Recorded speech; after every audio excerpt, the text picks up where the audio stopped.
Hey there, I'm R.K. Livingston, and I'm excited to be back here at the Storybox with you today. We're going to be continuing with our reading of Elijah's Boy with chapters 5 to 7. In our last episode, Nathaniel has managed to convince Elijah to take him on as his servant. Nathaniel is fascinated by the man and also by the God that he serves, and he has decided that his best plan will be to stay as close to Elijah as he can in order to learn more. Of course, he did not expect that that would land him where they ended up, which was on the steps to the altar at the temple of Baal during a time of sacrifice, where Elijah has gone with Nathaniel by his side to preach to the crowds that are gathered there and attempt to encourage them to repent and turn back to Yahweh and turn away from their sin. And the high priest of Baal, Balak, has ordered them arrested. So they are surrounded by guards with drawn swords. And that's where we left off last time. So let's find out what happened. And we'll begin with chapter 5. Nathanael held his breath, willing himself to be still. He did not want to die.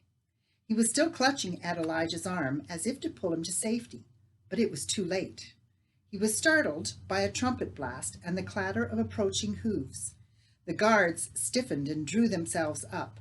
A look of annoyance flashed across Balak's face before he turned to greet the king. Elijah must have noticed the hand gripping his arm because he covered it with his own for a moment. "It's no life for a child, Nathaniel," he reminded softly. If Elijah was afraid there was no sign of it, how could he be so calm? With an effort, Nathanael loosened his fingers and tried to stand taller. The king dismounted at the base of the steps and handed the reins of his magnificent white stallion to a waiting attendant. His gaze swept over the group of temple guards and settled on the figure of Elijah in their midst. He glanced at the high priest with a frown before mounting the steps, two at a time, to come face to face the prophet of Yahweh. King Ahab was a man in his prime, strong and handsome. Nathanael had never been this close to him before. He looked like a warrior, even in his fine tunic of purple and gold. He looked dangerous. His face bore a stamp of arrogance, and there was a hint of cruelty in his unsmiling lips. "And so we meet again, Elijah," he said, with deceptive softness. "And this time you come to plague me on my very doorstep. You have made yourself my enemy. I think you are either a fool or a very brave man." "I have come," answered Elijah, "because you continue to provoke the Lord to anger. You have made yourself his enemy, and you do evil in his sight when you lead the people into sin." "I am king in Israel," Ahab grated, his eyes flashing. "If I choose to worship Baal, the god of battles, the god of rain and storm, it is no concern of yours." "Baal, the god of rain and storm?" Elijah dismissed the notion with a contemptuous shake of his head. He ignored Balak's sharp intake of breath and spoke only to the king. "I warned you when we met 2 years ago that not one drop of rain would fall in Israel except by the word of the Lord. Would you have the people perish?" "Enough!" shouted Balak. "Silence this blasphemer." King Ahab turned on the high priest. "Have a care, Balak," he warned in a voice as cold as ice. "You may have my wife's favor, but do not presume to give orders in my presence."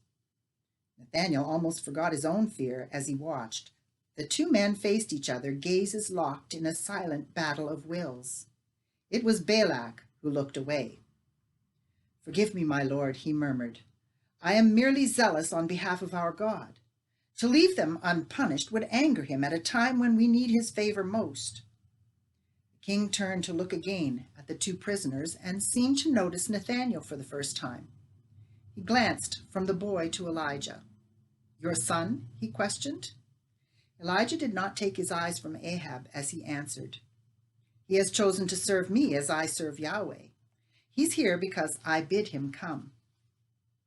Ahab moved to stand before Nathanael. He grasped the boy's chin in his strong fingers and tilted his head to look into his eyes. And are you willing to share your master's fate? He asked.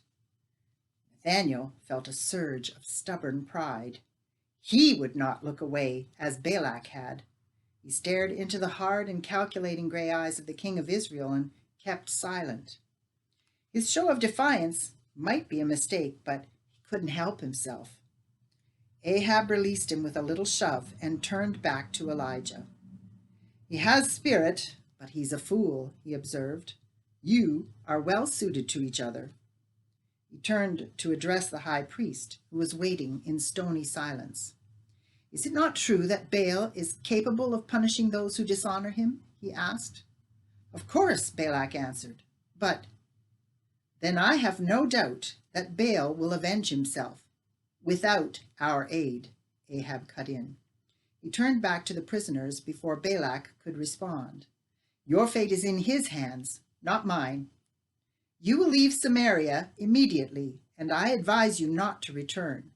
Stay away from the city, Elijah, and stay away from me. He gestured to the guards to follow him and swept past Balak, who stood there with his mouth open as the king moved on into the temple without a backward glance. The high priest shot a look of pure hatred at the two now standing alone before him. You've heard the decision of the king, he sneered. You had better leave now, or you may never reach the city gate. Your God is not the only one who has servants to do his will. Nathaniel felt the malice in his words and knew they were not out of danger yet. He was terrified that Elijah might refuse to leave. Once again, he laid his hand on the prophet's arm to urge him to go. He could have wept with relief when Elijah looked at him and nodded. We will meet again, Balak, son of Baal, he promised before turning to descend to the courtyard below. Once again, the crowd parted to allow them passage. Many of those they passed made a show of turning their backs if Elijah looked at them. Others seemed to shrink at his gaze, and they tripped over each other in an attempt to get out of his way.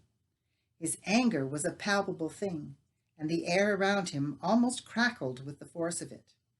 Nathaniel turned once to look back, and then wished he hadn't. The high priest had not moved. He was watching their progress like some evil vulture waiting for death to take them. The boy felt the hair on the back of his neck stand on end, and he shook with a sudden chill. Cursing himself for a fool, he hurried after his new master. What had he let himself in for? He began to breathe more freely once they had left the square some distance behind. Even so, Nathaniel did not relax. Over the years, he had developed an instinct for sensing danger, and he wasn't about to ignore the uneasiness he felt. Baal may not have struck them dead, but there were other things to worry about. The streets were still crowded, and their pace was slowed by the press of people. It seemed the entire city was heading for the temple. One man caught the boy's attention. He was moving in the same direction as they were and seemed to be trying to push his way nearer to them. Nathaniel caught a glimpse of swarthy features, an unkempt beard, and eyes as cold and merciless as death itself. He did not hesitate, but flung himself at Elijah. What? Elijah began. There, Nathaniel shouted, pointing to where the man was shoving past the last of the crowd between them. There was a flash of silver as the stranger pulled a knife from the folds of his robe. Elijah thrust the boy to one side and brought his staff around in a whistling arc. It struck with a resounding crack that sent the knife spinning harmlessly to the paving stones. With a howl of agony, the man went down on his knees, clutching his shattered wrist to his chest. The prophet whirled on the crowd, and they shrank back from him, their faces reflecting their fear and confusion. He must have seen no threat in them, because he lowered his staff and looked at the boy. That was close, Nathaniel stammered. It seems I owe you my thanks again, boy. Your eyes are sharper than mine. Your warning may have saved my life. He glanced once more at the would-be assassin before turning his back on him. Come, he said, the sooner we leave this city, the better. There may be others, Nathaniel warned. We should get off the main streets. It's too easy to follow us here. And so, Lord, Elijah said, his eyes turned upward, you teach me humility. Nathaniel was astonished to hear Elijah talking to his God as if he were standing there with them. It gave him a strange feeling. Before he could cover his confusion, Elijah was speaking again, this time to him. "Today you've had a taste of my life," he said. "Now, it seems, I am to have a taste of yours. I believe it's time for you to do the leading." Nathaniel accepted the responsibility with a nod and moved off. He turned onto the next side street and increased their pace as the crowd thinned. They hurried on, first down one street and then another. At times they hid, and then doubled back the way they had come. Elijah did not question him. The boy led them on a winding route until they had passed into the lower city and lost themselves in a maze of twisting and turning back streets. At last they paused at the back of a building. Nathaniel's quick mind had not been idle. He did not know where they would be going, but he knew that they wouldn't get far without supplies. He was feeling more confident now that he was back on familiar ground. He gave Elijah an impudent grin. "Did I not promise to look after you? Wait here for a moment. This building was once a storehouse, but it's empty now. I have some things hidden inside that we may need." Instead of going around to the door, Nathaniel turned to the wall and began to climb.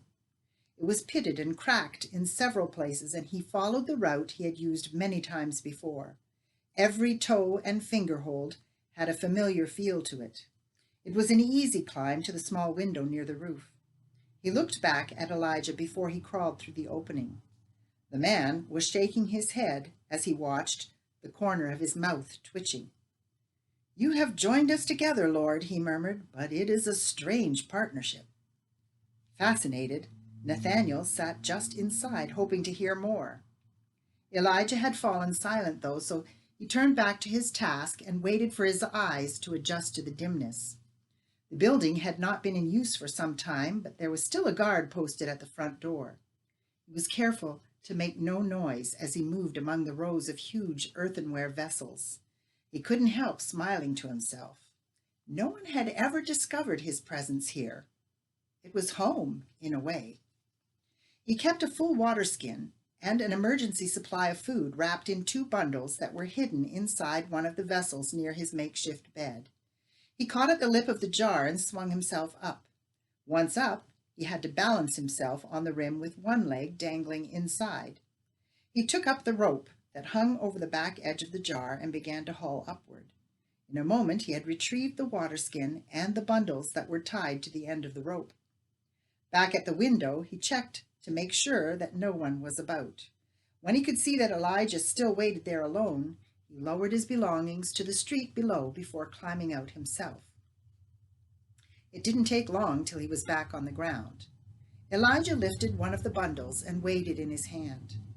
"It's food," Nathaniel explained, gathering up the remaining bundle and the water skin. He looked up, feeling defensive. "I didn't steal it. It's mine to take." "I did not doubt it," the man of God said gently. "Well, all right then," Nathaniel muttered. They set off at a brisk pace and soon found themselves back in the marketplace. It was quiet now. It looked deserted, with the shops and booths all shuttered and locked. It's considered an offense to carry on business as usual during some of the larger sacrifices, Nathaniel offered by way of explanation. He shrugged. People are expected to attend. Elijah said nothing, and their footsteps echoed as they made their way to the gate. Once outside, the prophet turned to face the city and shook off the dust of his robe. "Samaria, you have rejected the word of the Lord," he shouted, "and you are cast off, even as I cast off the dust of this place from me." No voice answered him. He turned and strode off down the hill. Nathaniel took a long look at the city that had been his home for 3 years. Then, in a gesture of defiance, he also shook the dust from his clothes and hurried off after Elijah. Chapter 6. Nathaniel shielded his eyes from the glaring brightness of the sun. He could feel the sweat trickling down between his shoulder blades as he trudged behind the prophet. The heat rose in shimmering waves from the barren rocks, but Elijah did not seem to notice. The boy was uneasy. They had left the rolling plains nearer the city and were now among the hills. The road here was not much more than a trail among uneven slopes and jagged outcroppings. There were bandits in these isolated areas who would not hesitate to kill them for the food they carried. For the 1000th time, he searched both sides of the trail for any sign of movement. Finally, he could no longer stand the silence. "Where are we going, sir?" Elijah stopped. He seemed almost startled to find he was not alone. Nathaniel tried again. "This way will take us through the pass of Wadi Farah to the Jordan Valley, but it's a dangerous road." Elijah looked at the desolate mountains surrounding them. "We won't be going as far as the Jordan," he responded. "Indeed, this is far enough." He turned from the trail and began to climb. This is madness, the boy thought. He gritted his teeth in frustration and forced his tired legs to follow. They had not gone far before they entered the mouth of a dry wadi cut into the hillside. It looked like the sort of place that could be dangerous in the rainy season. A flash flood might fill the ravine from wall to wall in a matter of seconds. Nathaniel supposed it would be safe enough for now. There was not a hint of moisture in the dry stream bed, and, if Elijah was right, there was no possibility of rain. There was a place where the bank was undercut to form a shallow cave. "We'll make camp here," Elijah announced. There was an abundance of dead wood scattered among the rocks, left there long ago by the last flood. It did not take Nathaniel long to gather a quantity of it and get a fire going. They ate a meager supper and sat watching the flames in silence. Dusk fell and brought relief from the relentless heat. The stones might retain their warmth long into the night, but the air had grown comfortable. Before long, it would begin to feel cool. Nathaniel picked up a dry clump of earth and crumbled it to dust. "Master," he began. The prophet looked at the boy and shook his head. "Do not call me master," he said. "Only one is your master, and he is God. I am Elijah, nothing more." "Elijah, then," the boy corrected. "This morning you spoke of Yahweh's anger." He sifted the dust through his fingers. "Is it his hand that holds back the rain?" "By his hand was the world created," Elijah assured him, "and even the winds and clouds must obey him." "What manner of God is he?" Nathaniel asked, leaning forward in his eagerness. "He is the creator, as I said," Elijah answered. "The nations of the earth worship the sun, the moon, the earth itself. They have made gods of the things that he created and have not known him. He called the descendants of our father Abraham to be his people, chosen out of all the earth," Elijah went on. "Through all these many generations he has been faithful, but to our shame we have not." "Is it faithful to keep the rain from falling?" Nathaniel couldn't help asking. "At times it takes suffering to get the attention of such a stiff-necked people," Elijah retorted, his eyes glinting from beneath his dark brows. He looked back at the flames and continued. "When our people were slaves in Egypt, he heard their cry and took pity on their distress. He delivered them out of bondage, and Pharaoh was powerless against him." Nathaniel sat up straighter. "How? How did he deliver them?" "By the hand of his servant Moses, he did mighty miracles in the land of Egypt. But Pharaoh's heart was hard, and he would not let the people go. Our God turned all the waters of Egypt to blood. He sent plagues of frogs and lice and flies and locusts and boils, so that the whole land was in torment. Yet none of these disasters touched the people he had chosen as his own. They were safe in the midst of suffering, even when he struck down the firstborn of every Egyptian in the land. In the end, their enslavers begged them to go, and when Pharaoh tried to follow and bring them back, he and his whole army were destroyed." "He's a god of battle, then," observed Nathaniel with some satisfaction.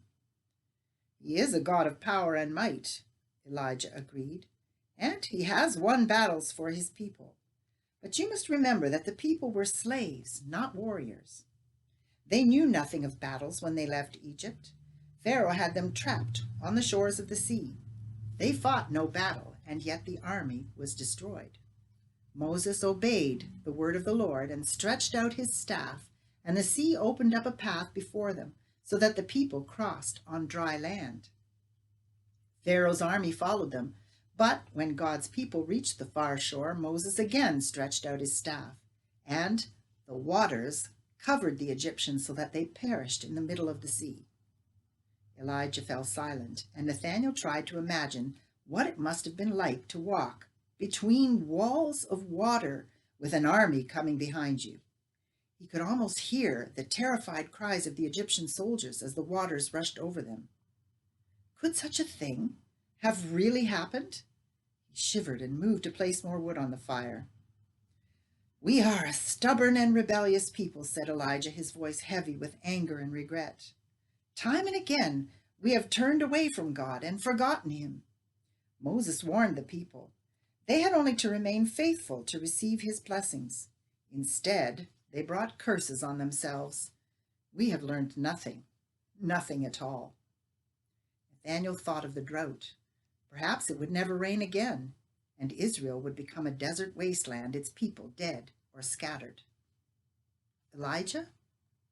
If the big man heard, he gave no sign. He stared in brooding silence at the dancing flames and seemed to have forgotten Nathanael's presence. Nathanael sighed and looked up at the stars. It was late. He did not think sleep would come easily on this night. Chapter 7. When Nathanael did fall asleep, it was to dream of locusts and frogs and of fleeing Pharaoh's army in the back streets of Samaria, only to find the gate shut and locked when he reached it. He was trapped. He threw himself at the obstacle, pounding with his fists and crying out in frustrated desperation. Then, out of nowhere, Elijah appeared beside him and shook his head as if to say, "It's no use. Your strength is not enough. It will never be enough." He came awake with a start, his body drenched with sweat and his breath coming in great sobbing gulps. The sun was up, and there was nothing left of their small fire but soft, powdery ash. Elijah was gone. Nathanael scrambled to his feet, embarrassed to find he had slept late. A quick look around the ravine showed no sign of the prophet. Nothing disturbed the silence but the faint chirping and buzzing of a few insects. "Elijah!" His voice echoed in the still air. Where could he have gone? Nathanael walked back to the mouth of the ravine, where he searched the ground for signs of anyone passing back the way they had come. He felt a surge of relief when he found none. He didn't want to think that Elijah might have headed back to the city alone. Perhaps he was just off looking around. Nathanael decided to do a bit of exploring himself and climbed the rocky slope above the ravine where they had camped. He hoped he would have a better view of the area from higher up, but the ground was too broken to see any great distance. He was reluctant to call out again. It would be foolish to reveal their presence if anyone else was near. After searching for an hour with no success, it occurred to Nathanael that Elijah might have returned to their campsite and found him gone. He hurried back in the direction of the ravine. By the time he reached it, he was hot and dusty and more than a little worried. Silence greeted him. There was no sign that anyone had been there since he left. Could the big man have fallen? Perhaps he was lying injured somewhere. What if he was found by a lion or jackals? Nathanael shuddered and began to pace back and forth, his mind filled with vivid pictures of a helpless man being attacked by ravenous beasts. He sat down with a thump. This would never do. With conscious effort, he brought his wild imaginings under control. "Elijah's no fool," he said aloud. "He's strong, and he has his staff." Nathanael knew the staff could be a formidable weapon when necessary. He'd already seen that Elijah knew how to use it to advantage. He would do no good by worrying. He might search for days or weeks in this wilderness and still find nothing. He ought to stay here and wait for Elijah to come to him. He would come. He must. The boy came to his feet with a sigh. He needed something to do, to keep his mind occupied. He began gathering more wood. Now and then he would pause to listen and search the area for some sign of movement. It was purely by accident that he came across the nest of a partridge in the sand. He lunged and made a wild attempt to grab it. He missed, but the partridge was unwilling to take flight.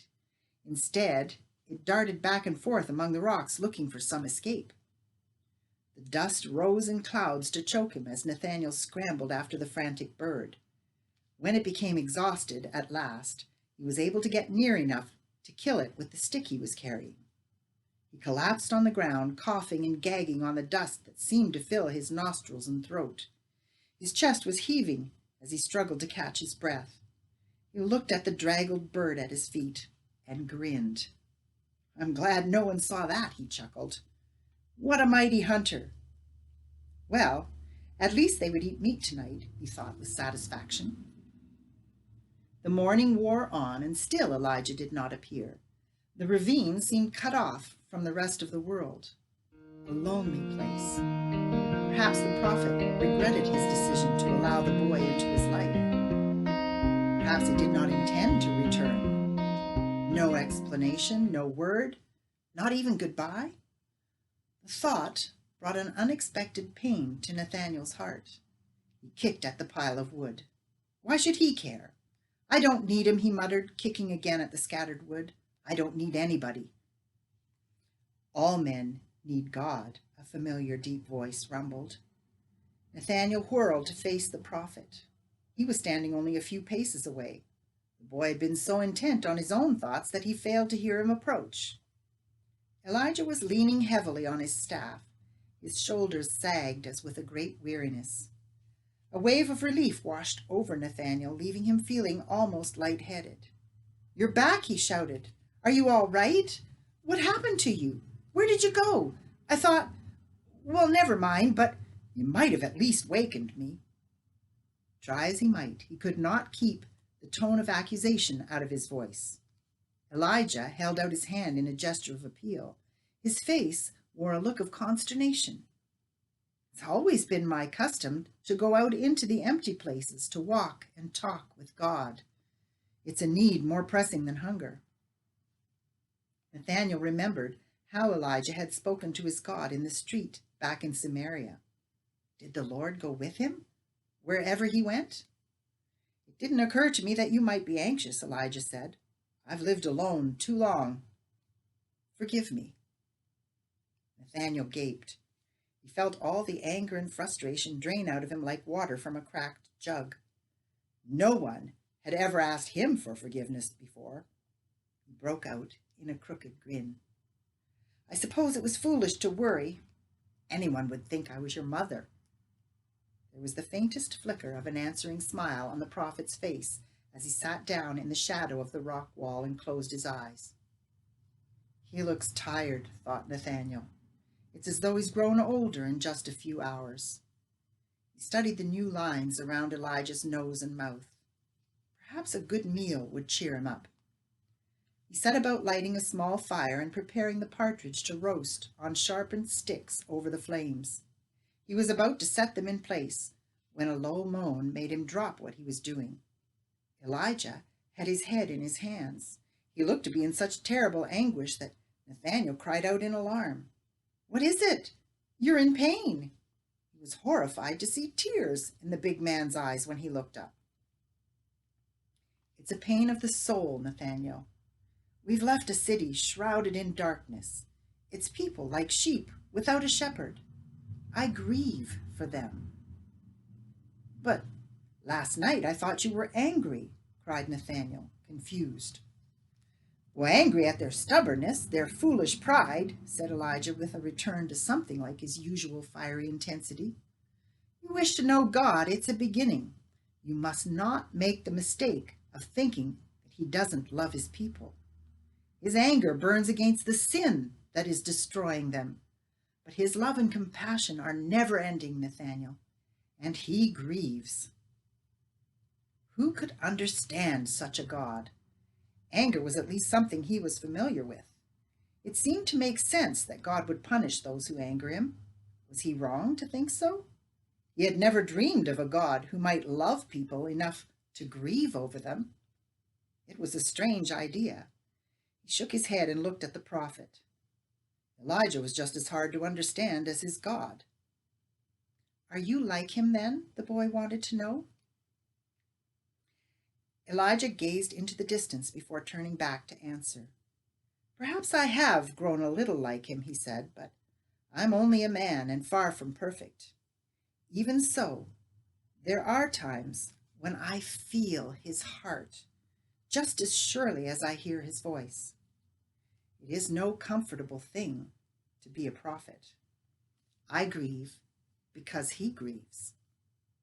Nathaniel watched the bowed head a moment longer. He did not know how to comfort such a sorrow. He returned to the fire. He would cook the partridge and they would eat. Then he would tell the story of how he caught it among the rocks, and he was determined to make it so funny in the telling that Elijah would forget his grief and laugh for a change. And that, my friends, is where we're going to leave off for today. Join me in our next episode to find out what happens next. Be sure to hit the subscribe button if you enjoyed today's episode. Till next time, keep dreaming and God bless.